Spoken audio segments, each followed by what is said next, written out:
Hi there, it's Julie Ford, and welcome back to 21 Days of Everyone Contributing at Home. We are on day 5, and today we are going to talk about skills workshops and mini clinics. Yesterday, when we talked about the barriers to success for everyone contributing, we came up with all kinds of things that might have inhibited the success of everyone putting forth some effort at home. And there might have been some surprises there, but one of the things that's usually not surprising is that some folks think that they don't have the skills to do what they need to do, whether it be your son or your daughter feels like they can't, they can't launder their own clothing, or they can't sort their own clothing because they're not sure what goes with what. It's just a matter of a little tiny adjustment that could make a big difference in your not having to do those things for them and giving them the power, enabling them to move forward with that. So, what are the things that just might push them over the edge there if hey, I don't know how to do what you're talking about, or I'm afraid I'm gonna do it wrong. That happens so often. And I'm not just talking about the little folks in your house, I'm talking about your spouse too. Anyone ever, have someone who refuses to load the dishwasher because it gets redone after they do it? Well, that kind of happens with everybody because it is a puzzle piece, that dishwasher, depending on what you have going in it. But, letting people know that they haven't done it wrong, that just by the time it's all the way full, it might change how it looks, because it's kind of like packing a trunk. It's the same thing. You have to kind of figure that out. But if you talk about those things, if you communicate about those things and say, hey, there's no real wrong way to do this. There's just an efficient way, or maybe not an as efficient way.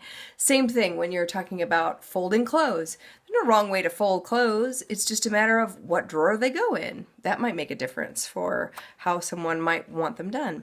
So talking about those things.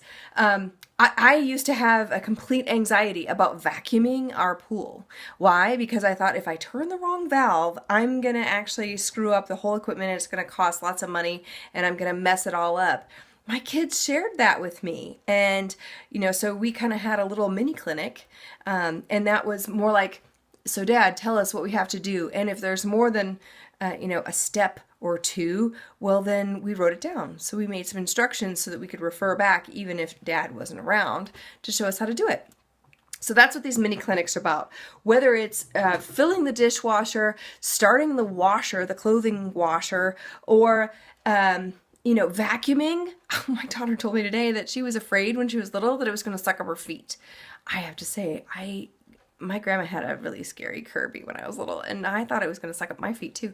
So those types of things. So there are 5 steps to, kind of amping up the fun and amping up the learning when that goes on, when you're doing the mini clinics. So first, you're going to have to amp up your patience. Because it's going to take a little bit more time. It's going to take a little bit more of eyeball to eyeball time to have this learning really take seed.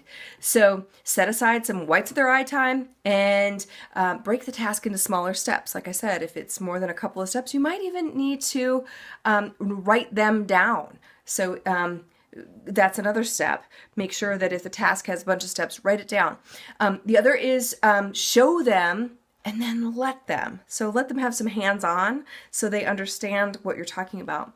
And then at the last bit is to time the task, because if it takes a while to learn how to do something, sometimes our little ones are like, oh my gosh, this is going to take forever. And so if you do the task once from A to B all the way through and you time it, you're like, no, it actually takes 5 minutes to make your bed, if that. So it shouldn't take you more than 5 minutes to do this. Watch, let's do it. And sometimes timing something helps them feel a little bit competitive, helps them feel a little bit of excitement about it. So that's another thing to help. And then when you're done with your little mini clinics, report back. Tell us how it went. So that's my little 2 cents on the workshop and mini clinics, and I would love to hear from you tomorrow, today and tomorrow actually. So join us again. Signing off, Mama Stay. The mom and me. Season honors the mom or dad in you.